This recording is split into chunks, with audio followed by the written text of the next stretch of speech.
Hi, I'm Owen Honey, a local DIY enthusiast from Builders. Traditionally, old apartments in South Africa has steel cupboards and can look pretty bad and worn out after many years of use.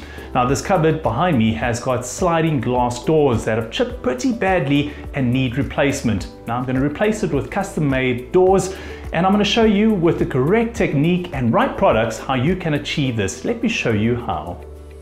The tools and products required to complete the installation and refurbishment of the cupboard are Velvet Glow non-drip paint, primer, we're using Bullseye 123 for this, paintbrush, roller, paint tray, scraper, a cloth, cleaning thinners, spirit level, tape measure, pencil, cordless drill with a 4mm drill bit, and a socket 8mm, Tech screws 20mm in length, 6 hinges, door handles, sandpaper and steel wool, and a Kreg hinge jig with clamp.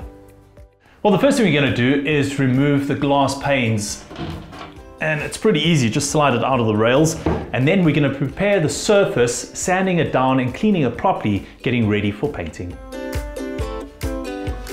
Preparation is key before painting. What you need to do is sand down the surface and get that ready for a good cleaning.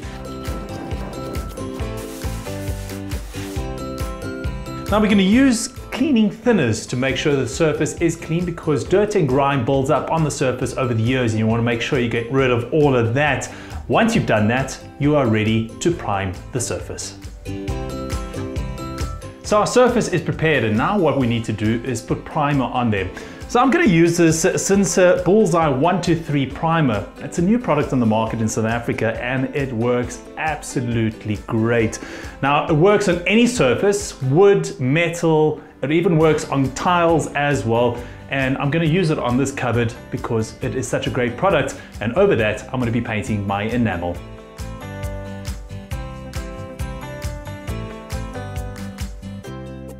Our Bullseye 123 primer is dry. Great thing is it dried within an hour. That's all it took to get our surface ready for paint. Now I'm going to use Velvet Glow water-based enamel for this, and why I like using the water-based enamel, because it is easy to clean firstly, and secondly it takes about 3 to 4 hours to dry before you can give it a second coat. I'm just going to use a brush to apply this enamel to our surface.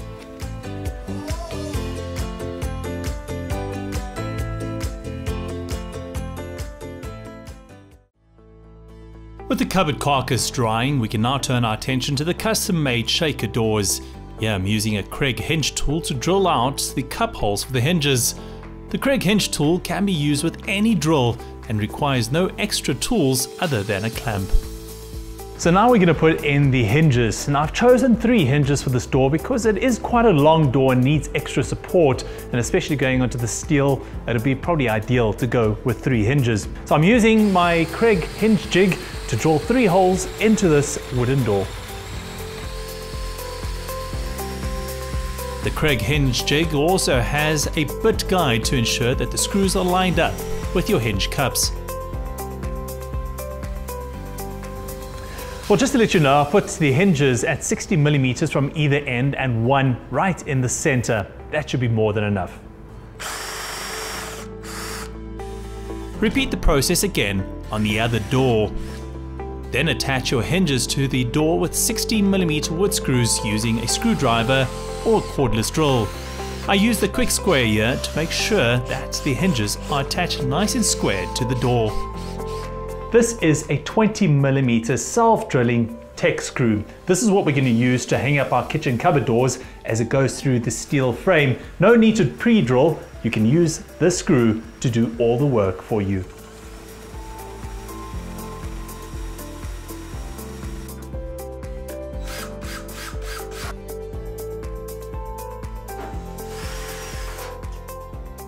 And last but not least, mark off the holes for where you'd like to position your door handles. Drill the holes and attach the handles.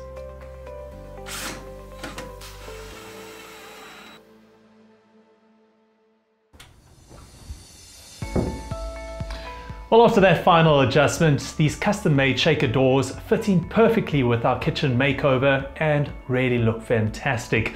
Well, for more ideas just like this, please click on our blog on our website, which is www.builders.co.za. All the products we use in this insert are available online or in store. Get to Builders, get it done.